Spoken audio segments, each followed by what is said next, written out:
এটা সে আগুন যে আগুনে আইয়ুব খান পুরো ছারখার হয়ে গিয়েছে। এটা সে আগুন যে আগুনে শেখ হাসিনা তার গতিসহ জ্বলে পুড়ে ছারখার হয়ে গিয়েছে। এই আগুনে হাত দিলে তারেক জিয়া এবং বিএনপি সরকার তোমরা জ্বলে পুড়ে ভস্মীভূত হয়ে যাবে ইনশাআল্লাহ।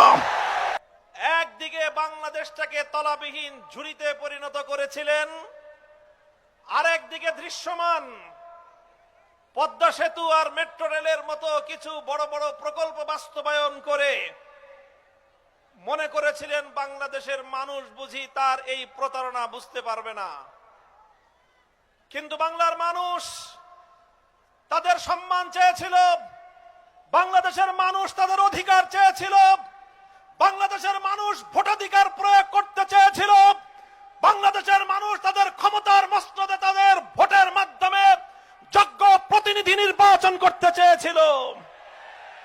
কিন্তু দেশের মানুষের চাওয়ার সঙ্গে ফ্যাসিবাদী স্বৈরাচারী শেখ হাসিনা অব্যাহতভাবে নির্মম পরিহাস করে চলেছে, যার ফলশ্রুতিতে 2013 সালের শাপলা চত্বরের নবী প্রেমিক তাওহীদি জনতার বুকের রক্ত দিয়ে ফ্যাসিবাদ বিরোধী যে আন্দোলনের ভিত রচিত হয়েছিল, 2024 সালের বৈষম্য বিরোধী ছাত্র জনতার মহাবিস্ফোরণের মধ্য দিয়ে গণ অভ্যুত্থান পরিণত হয় এবং ফ্যাসিবাদী স্বৈরাচারী ভারতের কৃতদাসী শেখ হাসিনা দিল্লিতে পালিয়ে যেতে বাধ্য হয়।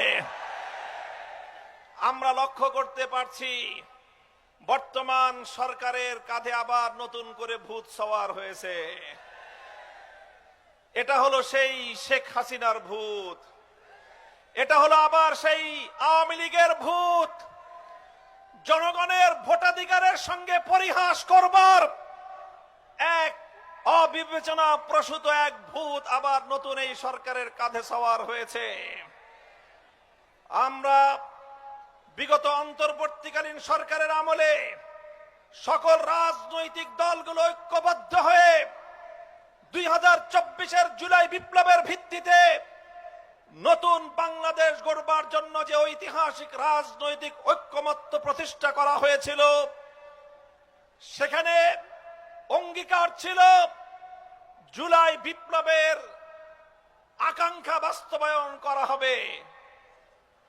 জুলাই বিপ্লবের মৌলিক আকাঙ্ক্ষা ছিল দুটি।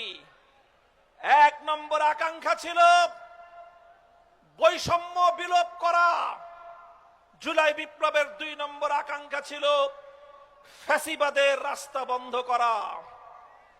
দীর্ঘ আলাপ হলো, ঐক্যমত্য কমিশনে জুলাই সনদ বাস্তবায়িত, জুলাই সনদ প্রণীত হলো। জাতীয় সংসদের দক্ষিণ প্লাজায় সকল রাজনৈতিক দলগুলো জুলাই সনদে স্বাক্ষর করলো। আজ জাতীয় সংসদে দাঁড়িয়ে সরকার দলের মুখপাত্র বলেন জুলাই সনদের মাধ্যমে নাকি অন্তহীন প্রতারণা করা হয়েছে। আমি খুঁজে দেখলাম অন্তহীন প্রতারণা